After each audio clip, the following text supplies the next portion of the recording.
Welcome to the painting workshop today.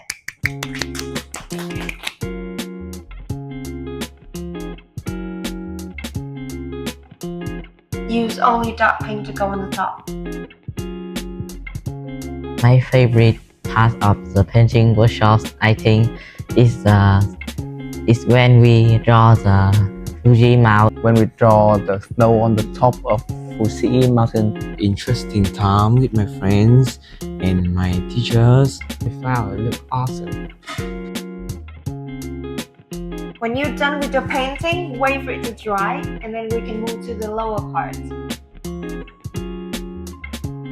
So this painting has something good. This painting also has something good. Everything I learned today in painting workshop is new things, so I feel very thankful to Miss Mylan. When I'm done this picture, I feel really proud of myself because look at this, it's really beautiful.